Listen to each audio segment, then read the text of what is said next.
magical solution. Yeah, your party said you have renewed hope. Let me give you an example of things that have happened. You don't need to give me an example. I'll give you an example of what we promised more than you who was reporting it. Whatever you reported was we were the source. Yeah, but the fact remains that we did not promise 24-hour solution. You remember? We did not promise miracles. Schools. We did not promise overnight solution. 120 naira. I want what I can do. I want to walk. When they carry 100 and 150, when they buy per liter of fuel 620 naira. My brother, the thing don't tire us. We are dying in this country. The palliative and subversion he's giving, we still need a lot more. 8,000 for 12 million families. What makes up those families in the first place? What makes up those households? When I watch this particular video, it grieves my heart. Like, Nigerians are suffering right now. Nigeria always have the worst president after the worst president, and worst more. No president is even having the heart of Nigerians at heart. Who impose their trust in the Tinubu ticket, who thought that when Tinubu gets into they know office, they were not electing a magician. You did not tell them you are not. No. They know they are not electing a magician. Your party and nobody promised agenda. Nobody promised magical solution. Yeah, your party said you have renewed hope. Let me give you an example of things that have happened. You don't need to give me an example. I'll give you an example of what we promised more than you who was reporting it. Whatever you reported was we were the source. Yeah, but the fact remains that we did not promise 24-hour solution. You remember? We did not promise miracles. Schools. We did not promise overnight solution. But nobody said in this 56 will be done. Days. And you show me if you have any document that says in 48 hours this will be done. In 14 days this will be done. In 21 days, this will be done. Are you saying that the hopes and the expectations of Nigerians? I think you are the one who have the illusion that once a promise is made, automatically once you get into office, either spiritually or by miracles, solutions emerge. The fact what Nigeria need is what President Tinubu has demonstrated: the courage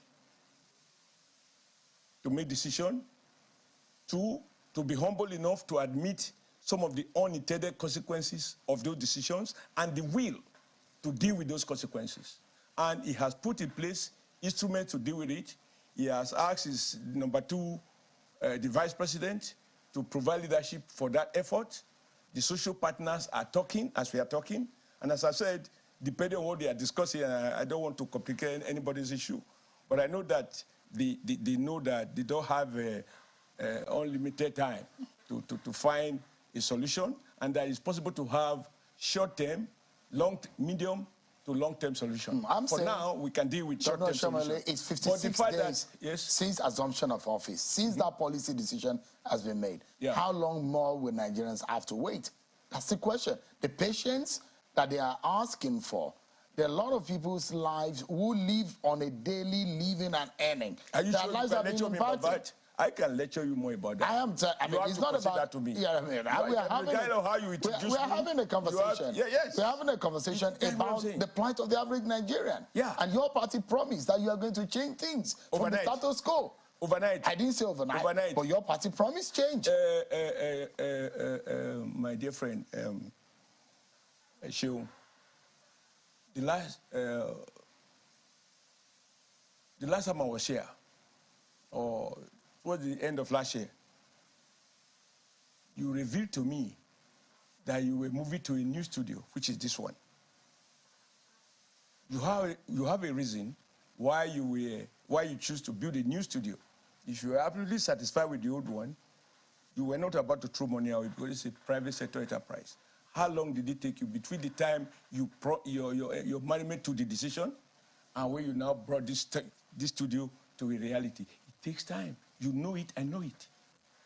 So why are you pretending that you are dealing with a policy that has to do with over 200 million people, and that any government can come even before he takes a full audit of what is on ground, look for the money, not as if you have a well where the money was already stockpiled, and then just throw the money out because you want to be seen to have acted within a number of days. You can't argue, Shehu. You can't argue that how many days, whatever number of days you mentioned. 56 days. Yeah, that's interesting. Usually people talk about 100 days. You are able to talk about 56 days. You can't say that these 56 days have not been eventful times, a president has had to make profound statements that over time we change the Nigerian narrative if pursued diligently. And that is the word, if pursued diligently. People want to say, hurry, hurry, tear your trouser. Just because you want to dress up, you take pressure to wear it properly. All they make is just a rational decisions that will benefit them. How can the president be thinking of allocating 70 billion to just lawmakers? Your citizens are crying, there are no good roads, there are not electricity, there are no securities.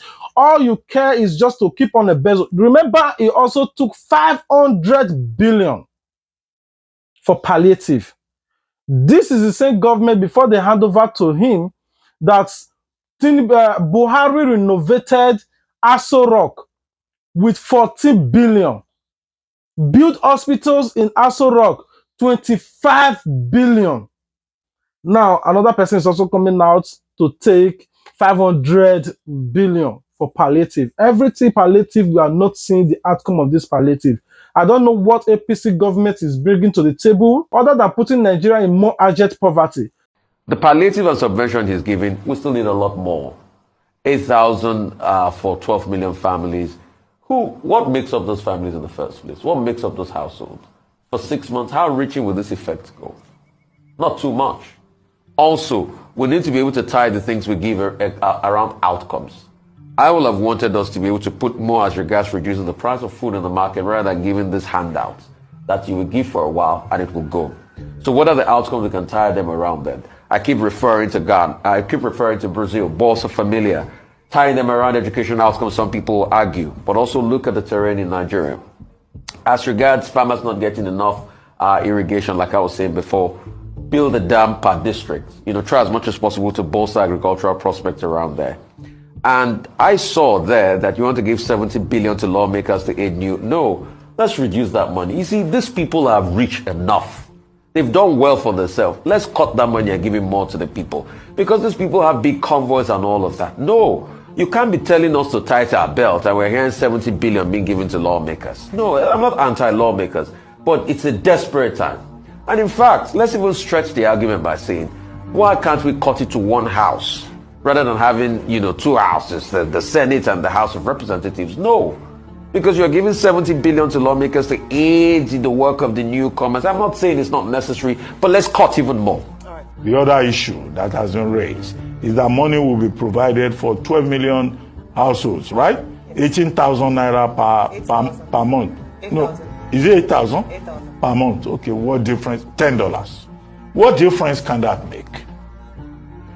The conditional cash transfer, President Tinubu in meeting with the class of 1999 governors said, okay, opportunities will be provided for households, and the conditional cash transfer will not go haywire, as it did under President Buhari. Let us state that now, as a point of fact. Okay, how is he going to make sure that I will get my own 8,000 naira per month, for example? Let's start with that. No, because what they call the social register, does not accommodate enough people. They talk about poor and vulnerable Nigerians. Who identifies those poor and vulnerable Nigerians? And finally, I make the point made by Frank Shaibu, the spokesperson for Atiku Abubakar. What Frank Shaibu is saying simply is the point that, look, this conditional cash transfer should not be an opportunity for people to divert public funds. So President Tinubu has to pay attention to that. But his communications team, they're very good on rhetorics, on writing speeches. I've seen that. They are much better than the Buhari team. But we are not looking for speeches and rhetoric and communications organization. As an ancestor, I can comment on that and take a position on that. But Nigerians are not looking for rhetoric, presidential rhetoric.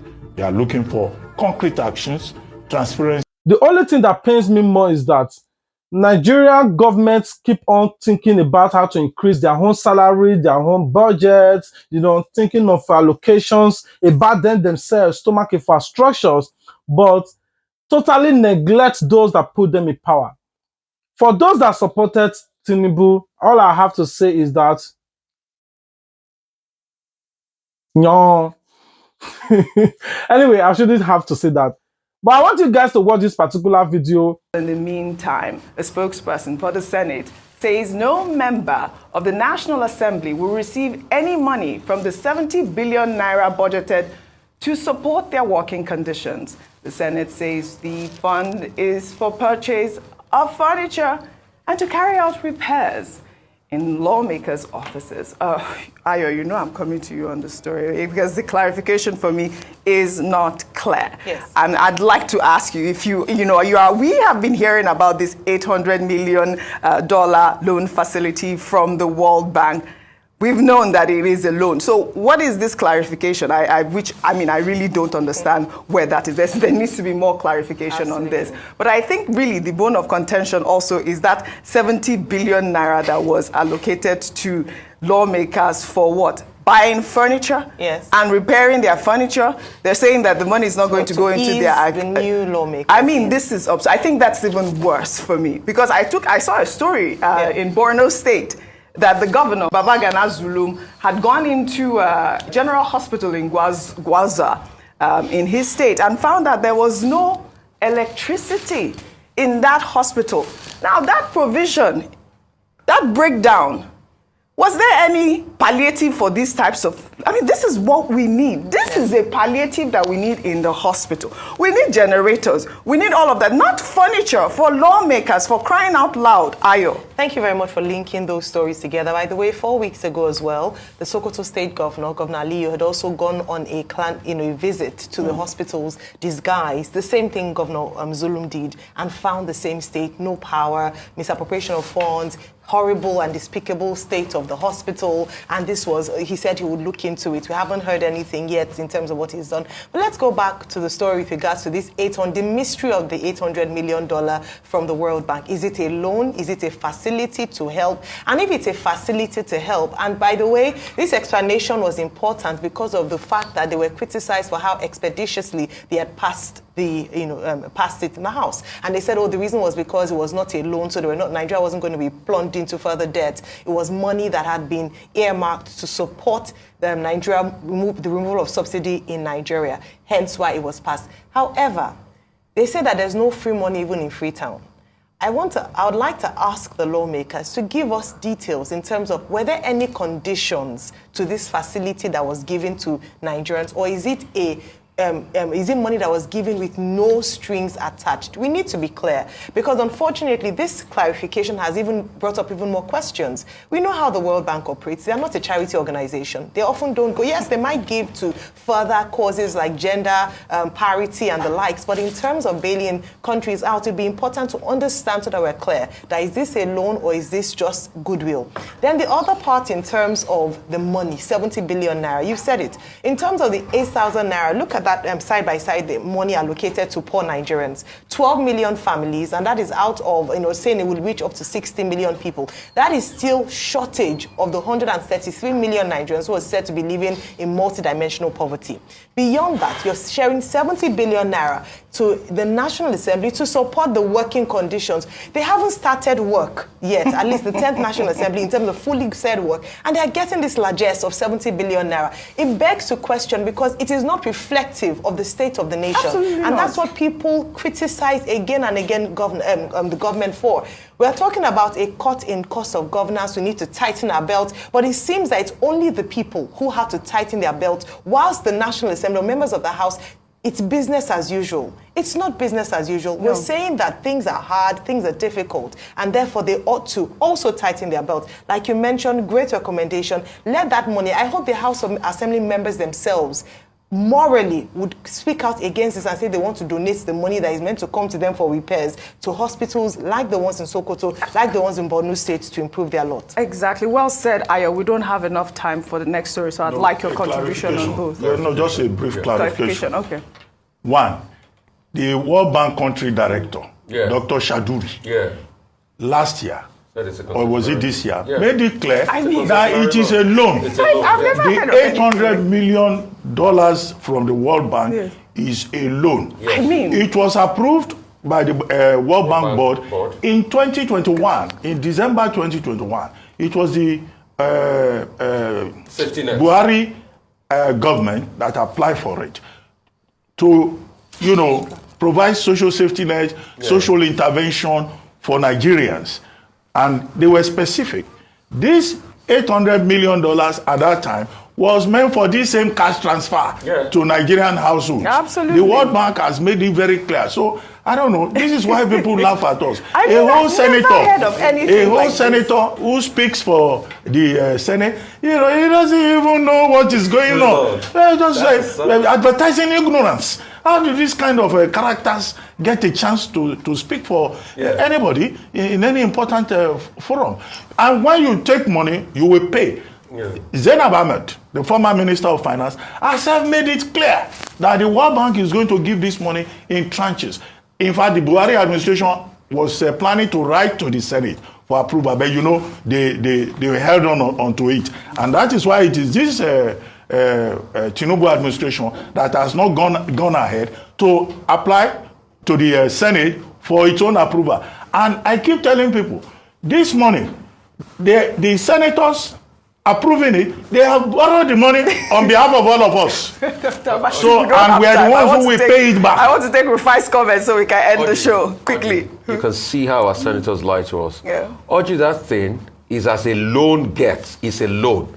See, it's at interest rates 2.5% for 30 years. That $800 million is at interest rates 2.5% for 30 years. The interest rate was quite low, very concessionary loan, but for 30 years, payment regime at 2.5%. So it's a loan. They should stop deceiving and lying to us. And we have to pay back. Well, now, so even if we're bad, is issues in Nigeria. Not even like, okay, if you go to Nigeria recently now, most people don't even bring their cars outside anymore. To fill tank in Nigeria now, normally you use 10,000 to fill tank. To fill your tank in Nigeria, you should be talking about 30 or 50,000. Big men now only buy fuel of 20,000.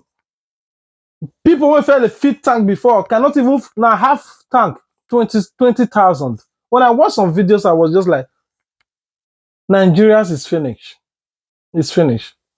Let the poor breathe. A slogan that has been synonymous with President Bola Ahmed Tinubu has been used to send a message to the federal government by a group of protesters in Edo State who took to the streets on Monday to protest over the continuous hike in petrol pump prices. The protesters say the federal government should allow the poor to breathe as the petrol hike is choking poor Nigerians. They carried different placards with inscriptions such as, "How did NNPC become fuel price regulator? Reduce cost of governance, not increasing fuel price. Federal government, fix our refineries." Let's take a look. How person go to buy fuel per liter 620 naira? What I can do? I want to walk. When they carry 100 and 150, when they buy per liter of fuel 620 naira. My brother, the thing don't tire us. We are dying in this country.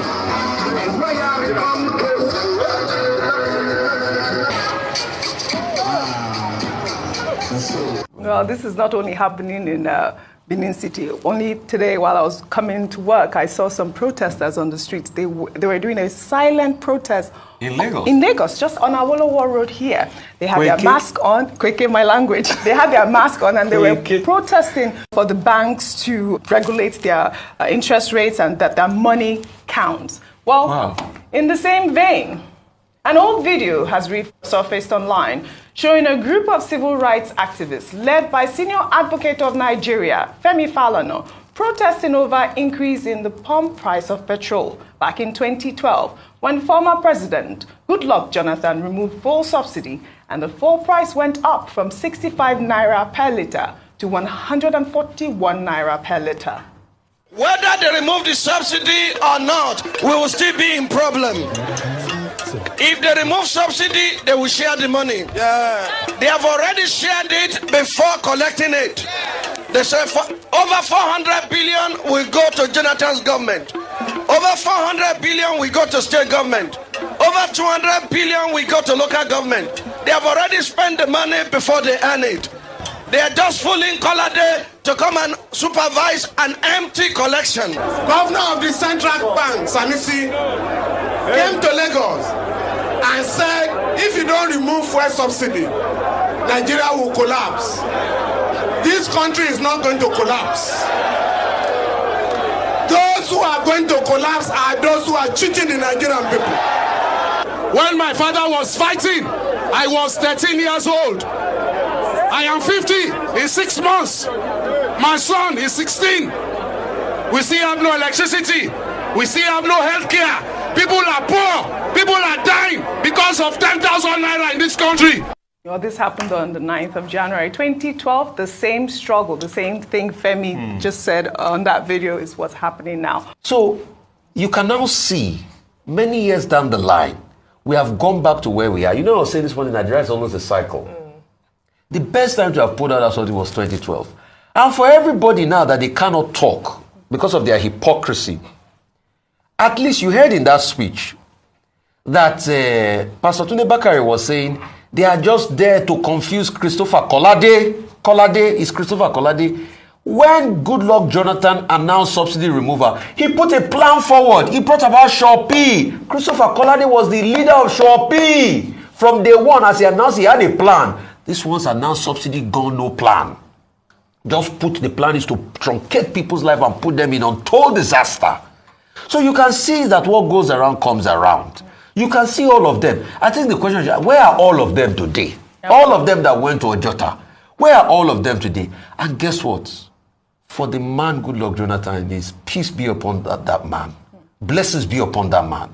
That protest held without any loss of life, except for one incident where an overzealous police officer killed Demola on Yaya Baton. That was the only incident. Military men were there. They shut down the country for 2 weeks. He never used military to chase or shoot any people to death. You know, we are talking about another incident that happened. How people went to protest and it was scuttled. And they used all sorts to attack them. And people were here, they want to have mass burial of 103 bodies. That protest went for over 2 weeks, Dr. Abati. Correct me if I'm wrong. Yes, it was. But no life was, the military did not open fire on anybody in Ojota, and they grounded this country for 2 weeks. You see, life is about good leadership. If you see a good leader, I have not met President Goodluck Jonathan, but please, if you're watching this, sir, your word speaks for you. Dr. Abati. Okay, on this program, before now, I asked the question, where is the Ojota crowd? Yes. I asked the question, all the people who said the gathering at Ojota, where they were taking jollof rice and wearing designer T-shirts, because of a fuel subsidy increase in 2012. I asked, where are they? Some of them are now of blessed memory, but Femi Kuti is alive. Yes. What has he said about the current situation? I've not seen any record anywhere of what he has said. Yes, Mr. Femi Falana has been very critical of government policies, but where is Pastor Tunde Bakare? Okay? He has just decided to just stay aloof.